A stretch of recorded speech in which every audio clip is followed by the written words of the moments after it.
We start with a point. Like the point we know from geometry, it has no size, no dimension.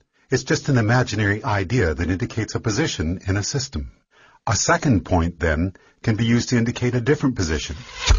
But it, too, is of indeterminate size. To create the first dimension, all we need is a line joining any 2 points. A first-dimensional object has length only, no width or depth. If we now take our first-dimensional line and draw a second line crossing the first, we've entered the second dimension. The object we're representing now has a length and a width, but no depth. To help us with imagining the higher dimensions, we're going to represent our second-dimensional object as being created using a second line which branches off from the first. Now let's imagine a race of 2-dimensional creatures called Flatlanders. What would it be like to be a Flatlander living in their 2-dimensional world? A 2-dimensional creature would have only length and width, as if they were the royalty on an impossibly flat playing card. Picture this. A Flatlander couldn't possibly have a digestive tract because the pipe from their mouth to their bottom would divide them into 2 pieces. And a Flatlander trying to view our 3-dimensional world would only be able to perceive shapes in 2-dimensional cross-sections. A balloon, for instance, would start as a tiny dot, become a hollow circle which inexplicably grows to a certain size, then shrinks back to a dot before popping out of existence. And we 3-dimensional human beings would seem very strange indeed to a Flatlander. Imagining the third dimension is the easiest for us because every moment of our lives, that's what we're in.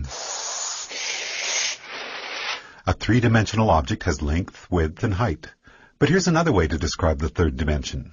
If we imagine an ant walking across a newspaper which is lying on a table, we can pretend that the ant is a Flatlander walking along on a flat 2-dimensional newspaper world. If that paper is now folded in the middle, we create a way for our Flatlander ant to magically disappear from one position in his 2-dimensional world and be instantly transported to another. We can imagine that we did this by taking a 2-dimensional object and folding it through the dimension above, which is our third dimension. Once again, it'll be more convenient for us as we imagine the higher dimensions if we can think of the third dimension in this way. The third dimension is what you fold through to jump from one point to another in the dimension below.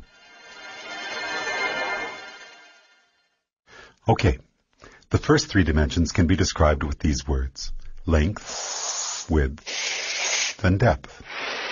What word can we assign to the fourth dimension? One answer would be duration. If we think of ourselves as we were 1 minute ago, and then imagine ourselves as we are at this moment, the line we could draw from the 1 minute ago version to the right now version would be a line in the fourth dimension. If you were to see your body in the fourth dimension, you'd be like a long undulating snake, with your embryonic self at one end and your deceased self at the other. But because we live from moment to moment in the third dimension, we're like our second-dimensional Flatlanders. Just like that Flatlander who could only see 2-dimensional cross-sections of objects from the dimension above, we, as 3-dimensional creatures, can only see 3-dimensional cross-sections of our fourth-dimensional self.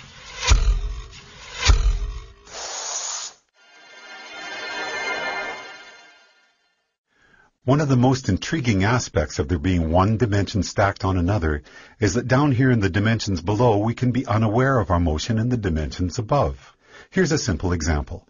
If we make a Mobius strip, take a long strip of paper, add one twist to it and tape the ends together, and draw a line down the length of it, our line will eventually be on both sides of the paper before it meets back with itself.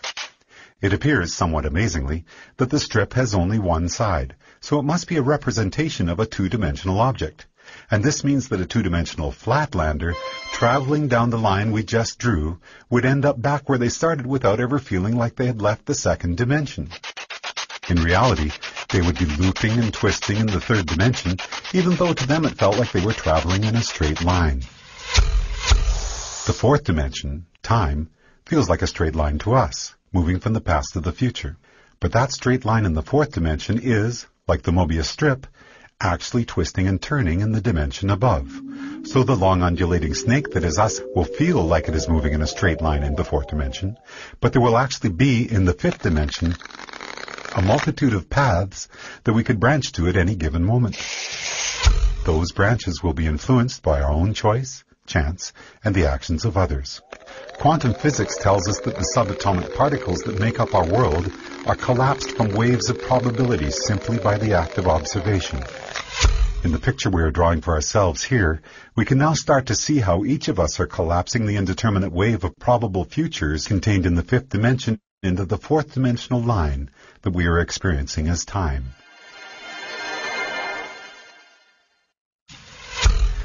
What if you wanted to go back into your own childhood and visit yourself? We can imagine folding the fourth dimension through the fifth, jumping back through time and space to get there. But what if you wanted to get to the world where, for example, you had created a great invention as a child that by now had made you famous and rich? We can imagine our fourth dimensional selves branching out from our current moment into the fifth dimension.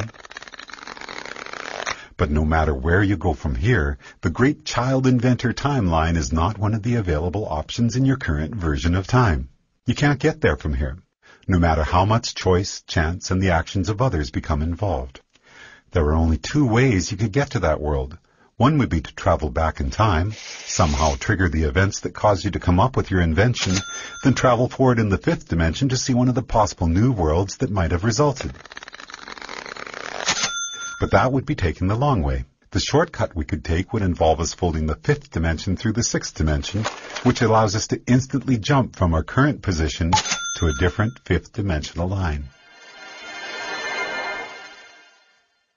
In our description of the fourth dimension, we imagine taking the dimension below and conceiving of it as a single point. The fourth dimension is a line which can join the universe as it was 1 minute ago to the universe as it is right now.